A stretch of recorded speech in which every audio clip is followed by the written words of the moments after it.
What is up, guys? Today we'll be taking a look at the Samsung Galaxy S10e. This has been a very impressive phone since I've been using it. I've been really impressed with this guy. So let's go ahead and get started with the hardware of this phone. So this is one of my favorite feeling phones and one of my favorite looking phones. It's a really nice, beautiful device. I really love this kind of like a whitish blue color on here.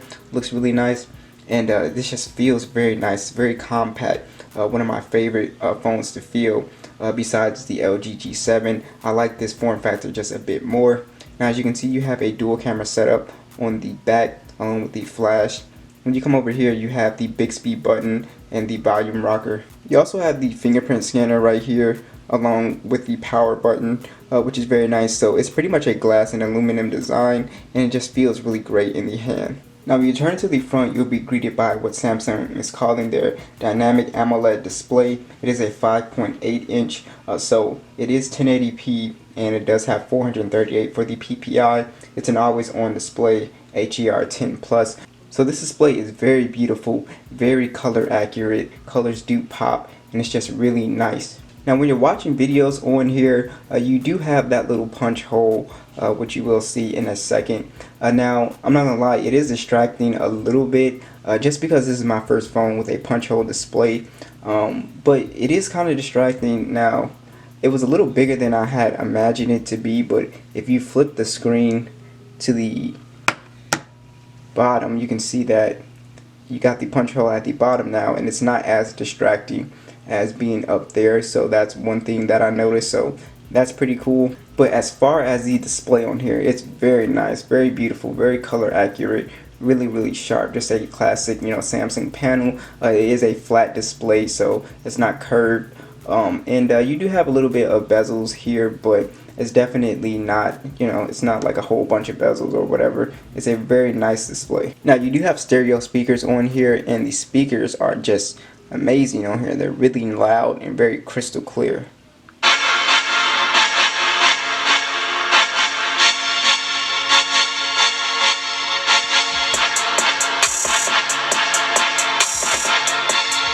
So I don't know if my camera is doing it justice, but these speakers are very loud, very nice mids, highs. The bass is booming on here, just extremely impressive. Now, on this phone, you do have Android 9 with the One UI, and this will get Android 10, the Snapdragon 855, and the Adreno 640 GPU. You do have micro SD support up to 1 terabyte.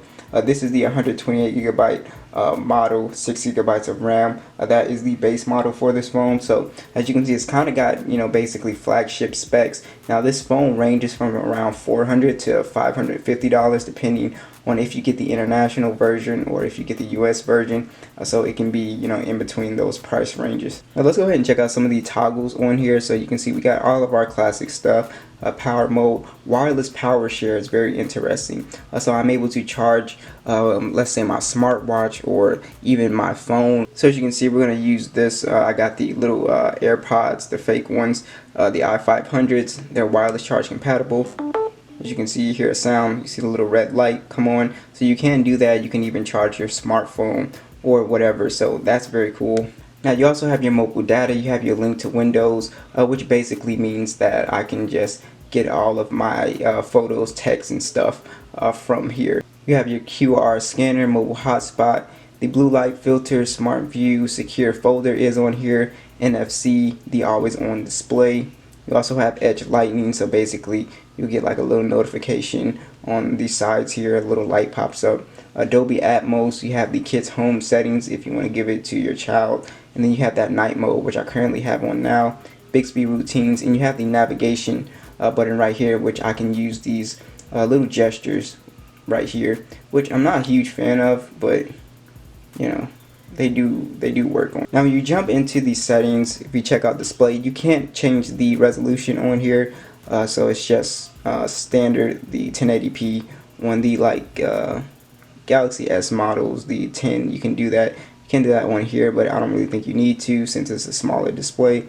What else do you have on here? Your lock screen. Let's check that out. Secure lock settings. We can change the clock style, face widgets, dynamic screen look, the biometrics on here. The fingerprint scanner works very well. So as you can see, almost instant. And let's see if I can get the face unlock from behind the camera. Yeah, so the face unlock is extremely fast. So all that works on here. And let's go to advanced features. Bixby routines. I really honestly don't use the Bixby stuff at all.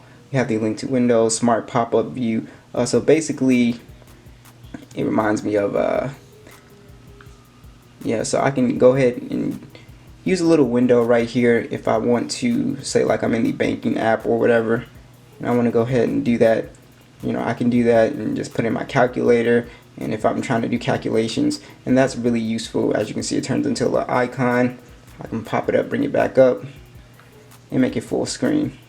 Smart capture, direct share, reduce animations. We have the game launcher on here, video enhancer, lift to weight, double tap, smart stay, smart alert, one-handed mode. This phone is pretty small, so I kept it off. And then we have the fingerprint sensor gesture, which basically I can just slide down like that to get to the fingerprint or get to the notifications, which is very, very nice. Now, as far as gaming on here, you will be able to play everything on high, of course, very high max settings, which is awesome. So you will be able to do that on this phone, which is great. Now, as far as gaming on this phone, that little punch hole does not get in the way. I will do my full gaming test video.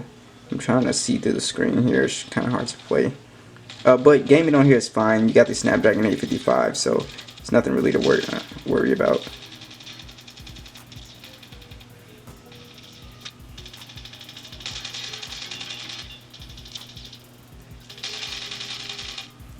What?